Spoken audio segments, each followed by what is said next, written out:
İttakil maharime tekun a'beden nas.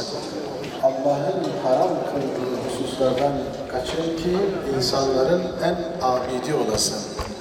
En abid olabilmek için, Allah'a gereği gibi kul olabilmek için, Allah'a gereği gibi sağlam bir abd, kul olabilmenin yolu Cenab-ı Hakk'ın yasakladığı hususlardan kaçınmaktır. Cenab-ı Allah neyi yasakladıysa bir mümin bu hususta ciddiyet gösterebiliyorsa, nefsini arındırabiliyorsa, bedenini arındırabiliyorsa, gözlerini bundan sakınabiliyorsa, kafasını, midesini, gönlünü bunlardan arındırabiliyorsa, en abid olan, en çok ibadet eden kuldur. Cenab-ı Allah neyi yasaklamışsa müminin ondan kaçınması lazım.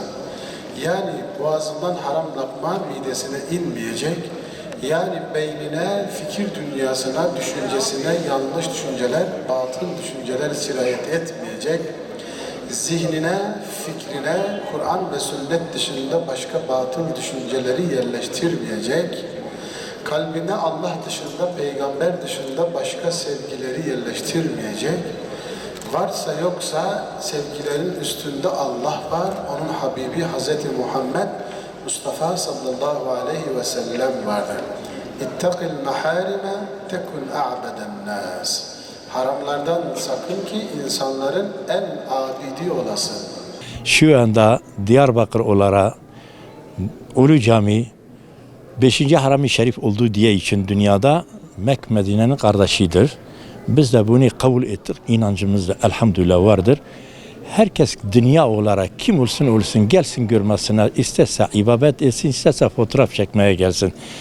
Örf adetimize, dine göre olarak içeri gelsin, görevli kişi bulunmadığı diye için 2 kişi, bir kadın bir erkek kapılara bırakması lazım. Bizim ricamız devletimizde, Diyanet Reisi, alimlerde, bütün İslam alemine biz bu ricatta bulunuyoruz.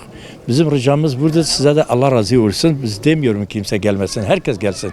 Biz kimseye ekmekine de mani olmuyoruz. Ulu Cami 5. Haram-ı Şerif olduğu vakit yakın canlı müzik de biz istemiyoruz.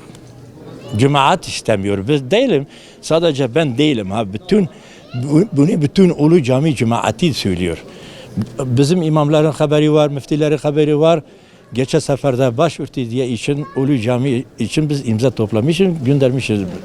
Devletimizden müracaatımız olmuş, ricada bulunuyor. Bize yardımcı olsun Ulu Cami, madem ki 5. Haram-ı Şerif olduğu diye için dünyada güzel bir yer, mukaddes bir yer, kıymeti değeri bilmek lazımdır.